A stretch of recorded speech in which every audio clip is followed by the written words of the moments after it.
A former Nissan engineer just admitted on camera that BYD builds an entire electric door module, motor, seal, latch, and all, for a price so low that Japanese suppliers won't even quote against it.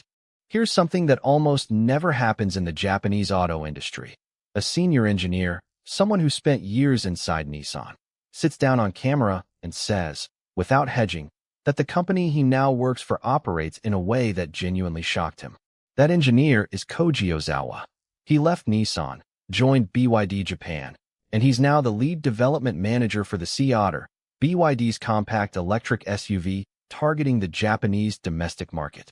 On August 17, 2026, he gave a 46-minute interview that's been circulating in Japanese EV circles, and I think it's one of the most honest insider accounts of Chinese manufacturing we've seen from someone with real Western equivalent credentials.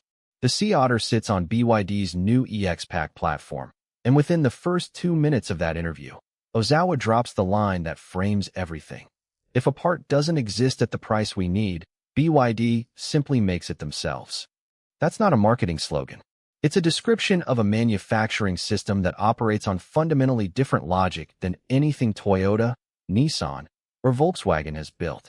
I want to walk you through exactly what that means, technically, competitively, and for anyone watching the global EV market. Let me start with the EX-Pack platform, because this is where BYD's vertical integration becomes something you can actually measure. The platform is purpose-built for compact EVs in the Sea Otter's segment. Think Golf-sized footprint, but engineered from a blank sheet with no legacy combustion architecture underneath it.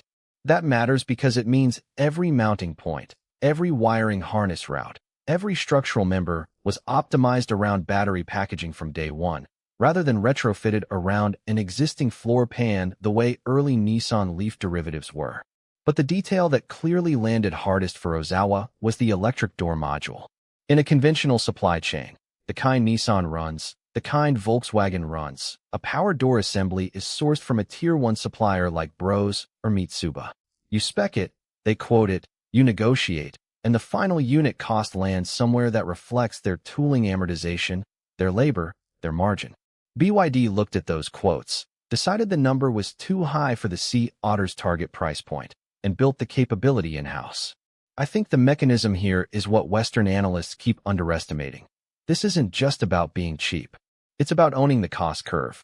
When BYD controls the door actuator supply, every cost reduction they achieve in that subsystem flows entirely to their own margin or their own retail price. No supplier capturing a slice. Compare that to how Tesla sources its door handle actuators from a third party, and you see why Tesla's cost-down roadmap has a ceiling that BYD's doesn't.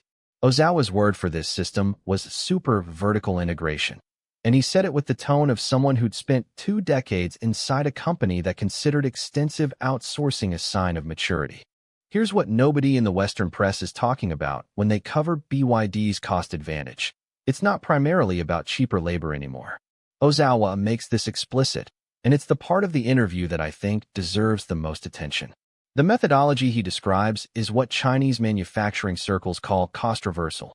You start with the price the customer will pay, subtract the margin you need to survive, and whatever is left is the maximum you are allowed to spend building the car. Every engineering decision flows backward from that number. This is the opposite of how Nissan, and frankly most Western OEMs, approach development. The traditional method is cost plus.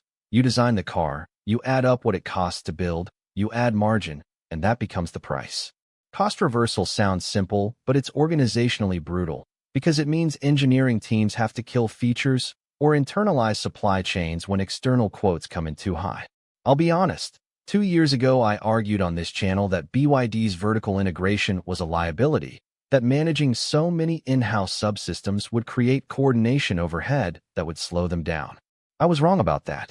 What Ozawa's account makes clear is that BYD has built the organizational muscle to run this model at scale, and the Sea Otter is the first product where you can see it applied to a segment, the sub-yen 3 million compact SUV space in Japan, where margins are razor-thin. This rhymes with what Toyota did in the 1980s with the Toyota production system, a methodology so deeply embedded in the company's culture that competitors couldn't simply copy it by reading about it. The difference is TPS was about eliminating waste in assembly.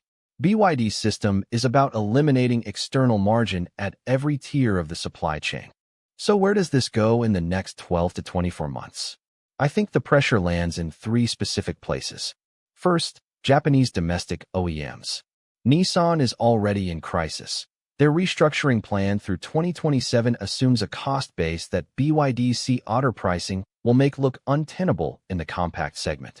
If the Sea Otter launches in Japan at or below 2.8 million yen with a competitive range figure, reports suggest around 500 kilometers WLTC. Nissan's Ariya, which currently sits above 5 million yen, has no answer in that price band. Honda and Toyota will be watching the Sea Otter's first 6 months of Japanese sales data very carefully, and I'd watch Honda's next compact EV announcement as the canary. If they accelerate their in-house battery module timeline past 2028, it means they've internalized the vertical integration threat. Second, the European market. BYD is not launching the Sea Otter in Europe immediately, but the EX-Pack platform is clearly scalable to right-hand and left-hand drive markets. If the EU tariff situation stabilizes, and that's a genuine if, a platform with this cost structure could hit the Volkswagen ID.3 segment at a price point VW simply cannot match without gutting its supplier relationships, which are politically protected in Germany. Third, and this is the signal I'd watch most closely, whether any Tier 1 Western supplier, a Bosch, a Continental, a Denso, publicly announces a joint venture or deep partnership with BYD specifically targeting EX-Pack components.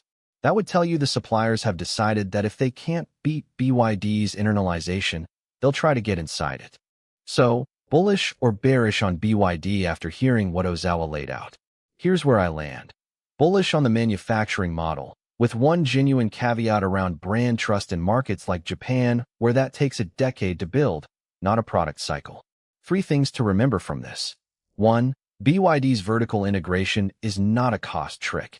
It's a structural methodology where engineering targets flow backward from a fixed retail price, and that means their cost floor drops every year as they scale in-house subsystems. 2. The EX-Pack platform is the first BYD architecture where you can see this philosophy applied to a segment, compact EVs under 3 million yen, where it will directly threaten Japanese and European incumbents on their home turf. 3. The most credible signal that Western OEMs have genuinely understood this threat will not be a press release. It will be a supplier relationship that quietly gets restructured. Watch the Tier 1s. Now I want to hear from you specifically. Do you think a former Nissan engineer publicly praising BYD's manufacturing is a sign of genuine industry respect? Or is there something else going on? Drop your read in the comments. I'm genuinely curious whether people who work in automotive supply chains see this differently than I do. And if you want more breakdowns like this, insider accounts, real numbers, no corporate fluff, subscribe. New video every week. Subscribe for weekly deep dives on Chinese EVs. Real numbers, real mechanisms, no fluff.